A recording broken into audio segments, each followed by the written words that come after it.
So now we're on to the C-cut. There's some pictures on the webs of guys who've been stabbed by a C-cut.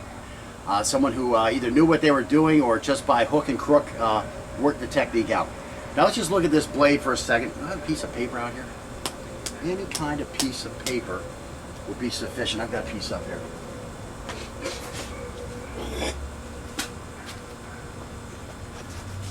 Got my Cabela's outdoor calendar here. Okay, so here I'm just going to show a quick, I'm going to stab through here. This isn't exactly a sharp knife, but well, hold the bottom for that, Scott. There we go. So I stab through here, and there I've got a nice little hole. Okay, I got a nice little hole. Now what the C-cut does is it extends that hole by twisting the blade. And of course that's going to cut that down, and now you can see that's a bigger hole. Now if I put this in here, try not to make such a big mess of that first hole. If I put this in here, and now I rip the blade down as I do it, you can see the way the damage just starts increasing. And that's going to be internally as that blade twists around. I mean, you can see when I just stab one in the air and I twist this, see all that cutting? See how I'm twisting it towards the blade. So that blade is going to cut as I'm doing this. And you also notice the tip of the blade is going up. So that's going up inside the body as that's happening. So that's the object of the C-cut. And we have a way to make that work with your thrust very easily without having to think about it a whole lot. It's so bright out here, I'm having a hard time seeing. Where's my mouse at? Where's my cursor? There it is. Okay, so to talk about the C-cut again. During the thrust, we're going to turn the knife. Okay, to start with, when we thrust, maybe you've noticed, maybe I did bring it up when we were working on the angles, but when we thrust, we have the blade horizontal to the ground, okay? So that's the first thing. When we thrust, we turn the knife sideways for two reasons. The first is to cause a wider cavity, okay? So the cavity is going to be bigger this way than it is up and down. The second reason is to reduce the chance that the knife can become stuck in a bone, okay? So to expand on this, most arteries and veins and nerves run up and down in the body, okay? So if you're stabbing this way, you have a chance you could miss them. If you're stabbing this way, you have a greater chance of hitting one. That's why we're trying to get our cavities wide horizontally, okay? The wider cut is more likely to slice one of the veins than a taller cut. A wider cut is more likely to slice, okay? Now let's talk about rib bones. Rib bones run side to side. Now you don't want the tip of your knife to hit a rib bone. You might break the tip of a knife if it's a cheap knife, or if you just hit it the wrong way and it's a good knife, it could still break. And the other problem is you don't want it to get stuck in the bones. So again, this gives you the greater chance of avoiding a bone as you're coming here, and then a greater chance of hitting an artery or a nerve while you're going that way. That's why we're using the blade horizontally when we thrust. Okay, so let's see. Now to talk about that a little more. We brought up the rib bones. So it's important to mention that when we fight, we do not teach our students to stab the chest cavity. We want to avoid the chest cavity, specifically because of the contingencies brought on by the rib bones. This is especially applicable to the C-cut, because let's say we do get between those two bones. Now we're going to twist the knife. We're going to jam the knife up in between those two bones. It's going to be hard to pull out. Again, if we're not using a high quality blade, or if we just have a bad day, we're going to break the blade, or the blade is going to get stuck. That's why we avoid the chest cavity and the ribs, okay? Again, if we do happen to have to stab there, the guy moves, something like that, a contingency comes up, now we have a greater chance of not hitting a bone when we're in there. And let's see. So now let's talk specifically about the C-cut. To perform the C-cut, once we've maximized penetration of our thrust or stab, whichever you want to call it, all we have to do is orientate our wrist to the position it was in while it was in our guard, which again is here, as we quickly retract our weapon directly to its guard position. So we're going to come out here, so we're going to start here, we're doing a thrust, we're going to turn sideways, and as soon as we get to that extended position, or as soon as we've got it as far as we can get it because we've just hit flesh with our hand or with the guard of our knife, we're just going to start reorienting our hand here and pull it back here. And that's automatically going to cause all that C-cut action while it's inside of our threat's body.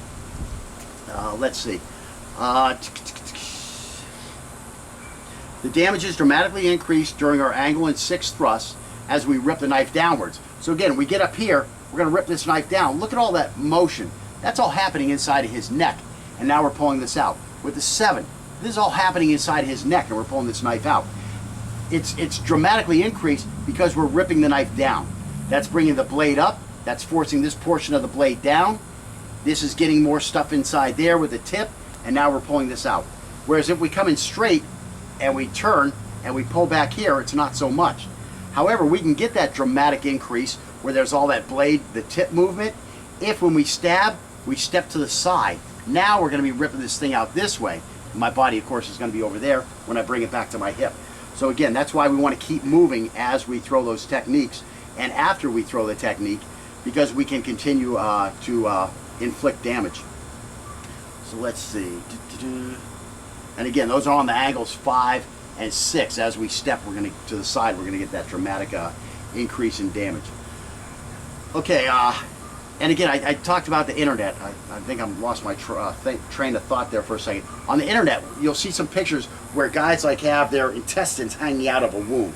That's a nice C cut, okay? If you go into his stomach cavity, okay, and you make this nice little cut like this, now you got a nice sharp blade. This is why you got to keep your blade sharp. You have a nice sharp blade, and you twist this thing as you're pulling to the side. You've just now made that cut, instead of just being right here, that cut is all boom like this. That's like a big little flap to open up, and now all his guts to come spilling out. He's not going to want to keep fighting when that occurs. So that's why, again, you know, I hear people saying, oh, stab him in the leg, you know, shoot him in the leg. Be nice, you know, you don't want to kill the guy. The guy's trying to kill you. If he's introduced enough force at you where you have to use lethal force, you need to finish this guy as quickly as possible, okay? You don't want to sit there playing around with this guy. It turns into a fight. Now you become a killer after you two are just dancing, and you could have ran away. When the guy comes at you, get the job done, inflict the maximum damage possible, and get the hell out of there so that you're not under fire. I was reading a Mark McYoung text one time, and he wrote about a quote of Patton. And the quote was, the longer men remain under fire, the greater the chances are that they're going to be injured. That's the same thing with you on that. Bring it down to that micro level, man on man. The longer you're playing around with this guy, the greater the chances, the higher the percentage that you're going to be damaged or injured during this fight. So get in, get your job done, and get out. And then get on the phone and call police. You know, like when you had your brother, you two were fighting. Who told Mama first? That's the story Mama believed. Same thing happens with law enforcement. You get in a knife fight, you call police. Yeah, my name's Jimmy. I'm a good guy. I'm reporting this thing. Da-da-da-da-da. They're going to believe you first. When they come on the scene, that's the story they're going to hear first, is that the good guy is wearing a sweaty yellow shirt and the bad guy is wearing a gray kind of dry shirt. That's the big thing. You want to be the first guy to tell your side of the story. And again, you want to be able to tell your story, so get the job done and get done, okay? We'll talk more about that later also. Okay, so let's see. And that's about it. So we're going to work on some skills where we're going to employ the slip attack and the C cut to 5, 6, 7, 8. And we're doing step and drags in, so we're going to stay in there, okay? So we're just going to come in here like this and right back here. As quick as you can. Nice little step and drag. So we'll just do 3 each.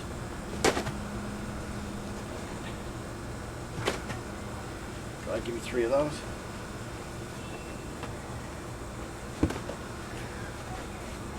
Now you notice when we do a skill set or a drill, we don't do a whole lot of reps.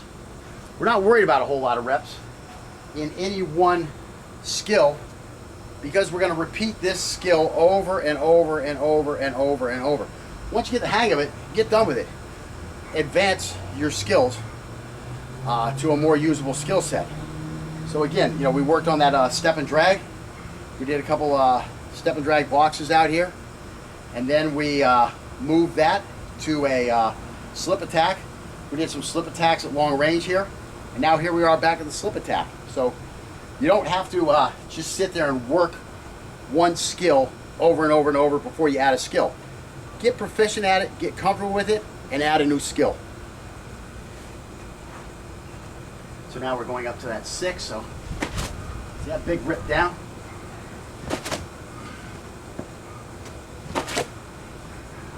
Yeah, hold on, sorry, getting excited.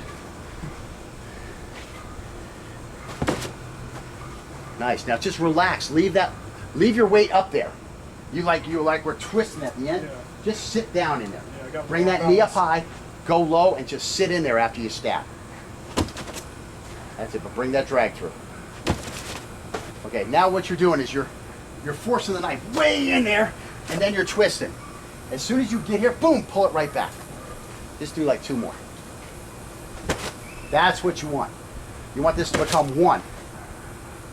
Okay, so now watch some of my 7s. So watch, as soon as it hits, I just pull it right back.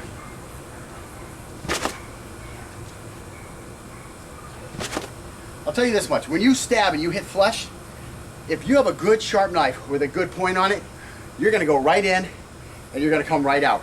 There's not gonna be any problems. I've stabbed real flush with nice knives, okay? All the knives that I've ever fought with are nice knives, except this aluminum one, because it's just training knife. But keep your knife sharp. Every month, look at your knife. Make sure there's a good edge on it. You know, guys, they just keep putting them in their pocket with that little clip showing, with that little clip showing, with that little clip showing. And they never look at that knife. I have guys come over here and take a lesson. I say, let me see your knife. And I feel their knife, and it's like, Jesus Christ, I can't even freaking get any fingernail off with it, you know, with the blade. I mean, what are you planning on doing with this? Oh, well, it'll still cut. Yeah, it'll still cut, but it's not going to cut easily. It's not going to let you maximize your technique.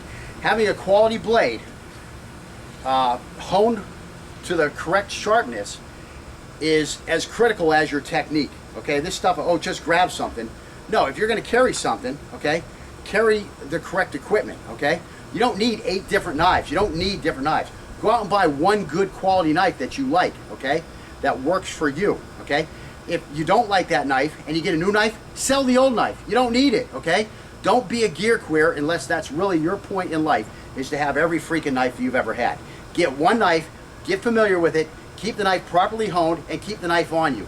That's what you need. You don't need 10 different knives. Oh, which way do I grab this one? Is it tip up? Is it tip down? Is it left? Is it right? What is it? What is it? No, you need to know your equipment, and your equipment needs to be properly prepared for battle, okay? Your 1 in a million day may be coming, okay? I like to say when it gets here instead of if it gets here. But when it gets here, you're either going to be prepared properly or you're not. Sorry, I went Marine for a second there. But that's what you need to do. The knife will slide right in, you'll do that nice C-cut, and the knife will come right out if it's a proper knife and you've trained hitting the right target areas. Okay, let's do some more tips. You want to show them your knife? No, we'll get that soon enough.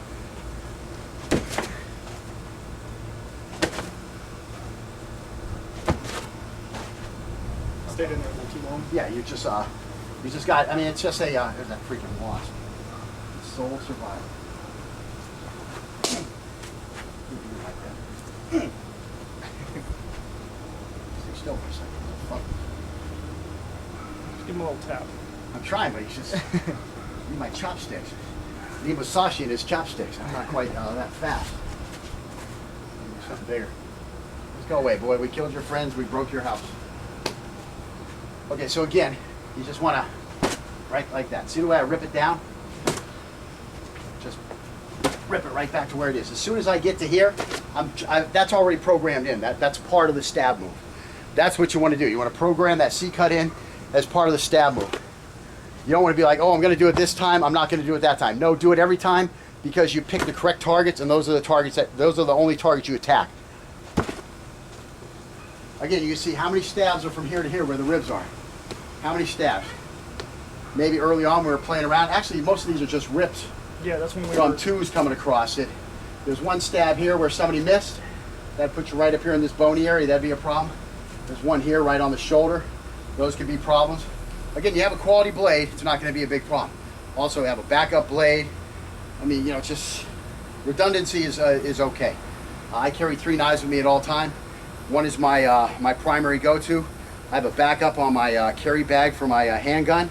And then I also have a utility knife, because I never want to use my fighting knife to be fucking around with my fingernails, or to be playing around with the rubber on my car, you know, the weather stripping or something like that, so that again, I ruin that edge, so that when I need that edge, it's not there. You have a utility knife for using all that bullcrap stuff. You know, you got to open the blister pack, you got to do this or that. Don't pull out your good knife and do it for that. That's a weapon, it's made for one purpose. I always like to think of my weapons, sorry, I'm going back into my Marine days, I like to think of my weapons as a samurai sword. When was the samurai sword pulled? When you needed to cut somebody.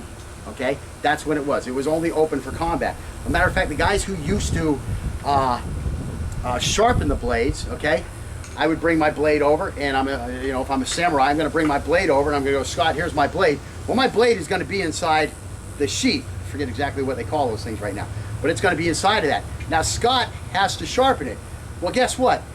Scott better have a permanent scar on his hand where when he pulls my blade out, he has let it taste blood, or else he is not going to sharpen my blade, because my blade has to taste blood when it opens, okay? That's the way those guys, that's how serious those guys were compared to you and me. And I'm a pretty serious guy, but I'm just, I don't have a total lifestyle to live. I have a real job. So anyways, you can't always do that. These guys were dedicated to the freaking nth degree, and that's why they were so good. They had nothing else to do. I mean, they didn't have the internet. They didn't have, TV. They didn't have a car to go down to the movie theater, to go out drinking and stuff like that. What did they do? They sat at home and freaking practiced their techniques with their buddy next door, especially the whole winter, when you couldn't go out back in the old days. You didn't have a snow plow to clean the road and stuff like that.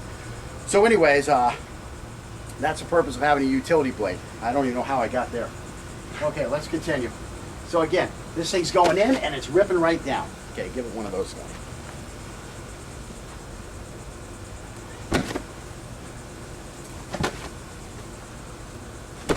That's what I want right there. You went in and you twist it out at the same time. Okay. So again, he's going to have plenty of time to work on this. Sometimes he actually does some stuff at home. He's a decent student. So that would be one that you would want to practice if you're going to practice something in the air. And again, that'd be something you could practice in the air as long as you make sure that you're going to have a target to work on it, and when we get to the foam blade, that you're still doing that thing when we jab each other.